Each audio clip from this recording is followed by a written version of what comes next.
The Australian Open is here. My name's Corbin from the Parlay Club, and I've got the best bets you need for the entire tournament. We're breaking down Sinner, we're breaking down Alcaraz, Sabalenka, we're doing both the women's and the men's side, and we're going to talk about the plays the books do not want you on. Let's get right into it. First things first, where is this tournament? What's the information, format, etc.? Well, obviously, it's the Australian Open. It's played on hard courts.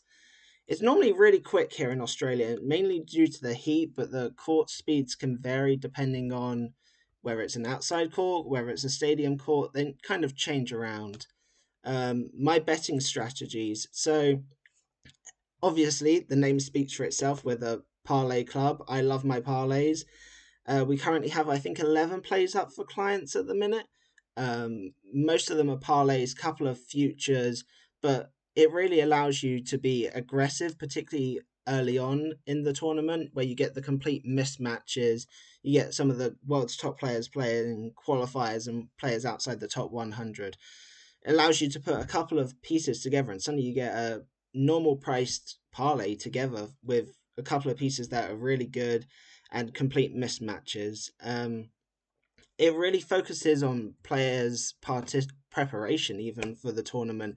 You have some players that have basically this is their first tournament back of the year.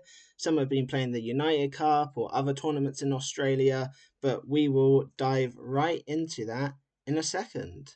But first, what do we have up for clients? I already mentioned the Australian Open tennis pack is up. If you use the code tennis, you get $5 off. It lasts between now and I think it's the 31st when the final is. So nearly 2 weeks worth of plays. It's my best tournament every single year. It's reliable, and you get these, as I said, these complete favorable matchups against unknowns, and the books haven't factored in some of the recent changes, some of the form, how players have come back in the off season, who's been training, who's not. So yeah, I'd really recommend jumping on board with this package. It includes every play for the whole tournament, including futures. We do have a 5% play up at the minute for the first round that I really love. So yeah, I would highly recommend jumping on right now. Also, link to my DubClub, all that kind of stuff, socials will all be in the description. And don't forget to drop a comment with who you think is going to win, like and subscribe, all that usual stuff. Let's get into it. Starting off with the women's side, I mean, it has to be Sabalenka, I think. Runner up last year, I think she got to, was it two finals in majors? Three finals, actually. She won one of them, runner up in the French and the Australian last year. And she's looking great. She won Brisbane already this year without losing a set. I think she is going to be so dominant here, and I could see her just cruising through, quite honestly. Even her to win the, if you look, plus 185 for her to win the whole tournament, but for her to even win the quarter is, let's pull it up right now. It says to reach the semi-final, but that's actually to win the quarter. Even minus 230 on her to win the quarter just feels incredibly good. I mean, you look who she's got in her quarter, and Buku is an up and comer, but she's failed on kind of all the big stages like these in Grand Slam. She's also playing right now, I believe, in one of the warm-up tournaments, so her preparation isn't going to be key. And you look towards the quarter-final stage if they get that far. I don't see Mbuku having enough. Kostyuk's been playing great so far. She's in my list to bet, as you saw on the previous slide. But again, Sabalenka just beat her 2-0 like it was nothing last week. So I think this is all Sabalenka in this one. You look through some of the other quarters, as I mentioned, some of the other players I'm looking to bet on. Anisimova is one that I'm really interested in. She's the favourite for the third quarter at plus 125. But you look at some of these names that she's got. She's got Keys, who has just been completely off it, actually, since she won the Australian Open last year. I don't see her as a particular threat unless she turns on something. Pegula's probably the biggest threat, I think, to Anisimova, but I think Pegula's good, but she's kind of slowing down and a bit more of a pusher, whereas I think Anisimova's style matches up really well with Pegula. Noskova, Badoza, injury concerns every single time, but they are looking a lot better, healthier to start the year, but I don't see either of them troubling Anisimova. And then the other player that I'm really interested in is Rybakina. She's always undervalued to start every single year. Actually, throughout the whole year, every match she's always undervalued, and I never understand why. She it has quite a favourable head-to-head matchup, not the recent, but over the spread of all their head-to-heads versus Swiatek even. Uh, I think she looks a bit wobbly to start the year, and I think Rybakina has got it there for the taking, quite honestly. Who else do we have? We have players to fade. Oh, this is one of my favourite sections, is the players to fade. We've got Krejcikova, who is dealing. We actually bet. I had a client play on Krejcikova last game. Uh, she was looking great, and then she tweaked her knee, and she immediately tried to quit.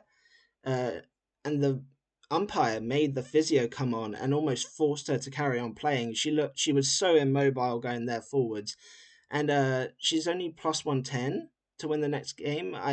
First round match. I think that could be a straight fade, because if she turns up like she did in that second and third versus Stearns in the last tournament, anyone could beat her because she just can't move.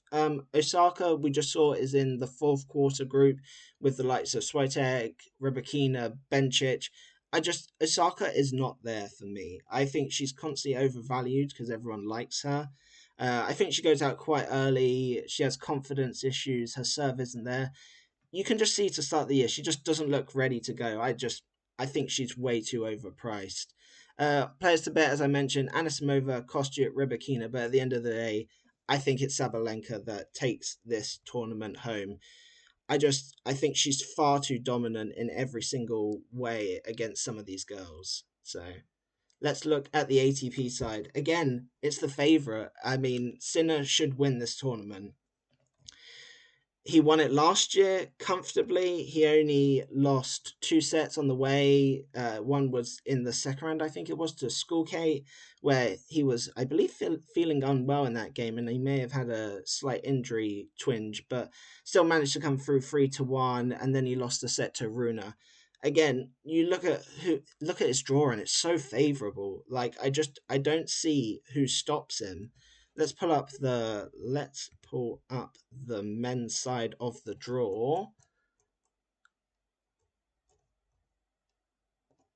And you see who we've got if we go to the futures. So Sinner's minus 120. The obvious other one is Alcaraz at plus 175. Alcaraz is an interesting one. He's had probably one of the most eventful off seasons out of everyone. He got rid of his main coach, Ferreira, who was he was half the reason that he progressed. He looks for him tactically in so many big moments. So I'm interested to see how that one pans out. But he's also changed his service motion going into this tournament. It's more of a flat stance with his racket kind of more coming over the top. It looks more like a Djokovic kind of style serve. So again, to bed that all in the first major of the year when you haven't had that much warm up is going to be tough. And even still, I think Sinner matches up great on this surface against him. You look at some of the other options. Djokovic is on my list to fade, actually. Again, plus 1600. You can just see the jump. Everyone expects there to be a Sinner Alcaraz final here. Again, as well as all the other majors that we've had recently. But yeah, Djokovic is getting old. Legs are gone with another year on. And I think against the rest of these guys, like against like a Fritz or a Demonor or a Shelton, he may be able to hold his own. But when you start playing people like Medvedev, Sinner, and Alcaraz, it's just too much for him anymore. If they match up at any point during this time, I will be heavily betting against Djokovic. I don't think he's still got it in him anymore. I think he's just trying to. He has so many fitness concerns that he doesn't breeze through the early rounds anymore. He's not reaching the quarterfinals, winning every game in straight sets. It's kind of always a battle out there at the minute. You look at some of these other props, and it's to win the quarter. Again, Alcaraz minus 500. Again, there's no one in there that's going to threaten him in the slightest. Bublik on his day could take a set off him, but he's not going to beat him in a best of 5, which is what all these Grand Slam matches are. I quite like this Medvedev at plus 200. again, I think he's on our list to bet on from the slides as well. I think he's almost back to his best. He's been playing well for towards the end of last year and now into this year. He won the title last week. He's got an easy draw, and I think he matches up quite well against these names like Zverev, Rublev, Felix Auger-Aliassime. I just think Medvedev is going to have too much for them. Quite honestly, I think he actually could stand a chance of reaching the final. We look at some of the other players that I want to bet on. We've got Mensik and Bublik. Mensik, both have started the year quite well. Bublik won a title and managed to get into the top 10. But both these players can be so hot and cold. It's whether they can be bothered on a given day, quite honestly. And I think Bublik's motivated, but he's always susceptible to underdog win or a upset, quite honestly. Mensik, I really like this year. He's had a good start as well, but again, he can make it hard. But I see opportunities, especially with the draws, for both of these players here. I think the more consistency they get, I think they can be a serious threat going deeper in the year. Moving on to a free play right here.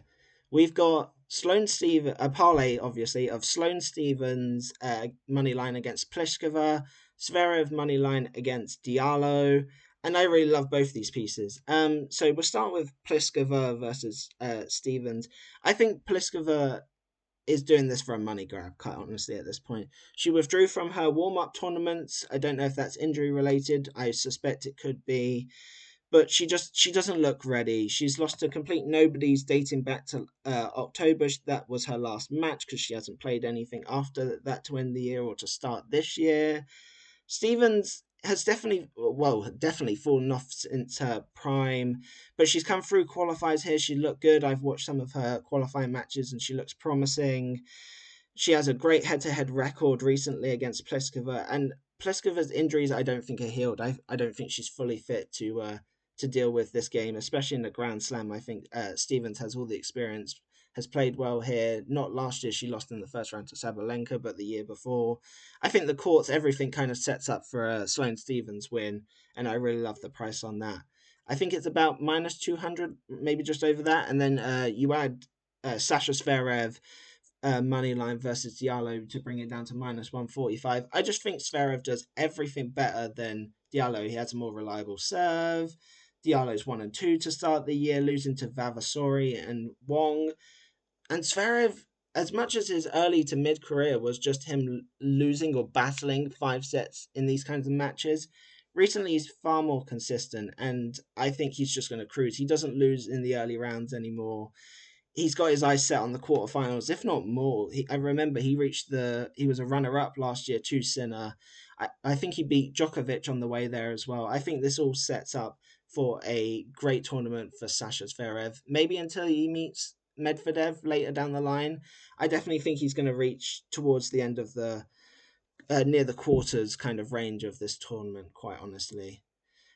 Reminder, obviously, if you want to partner up and join with us at DubClub, at the Parlay Club, Australian Open tennis pack is up for $40 right now. Take $5 off with the code tennis. I highly recommend you jump on now.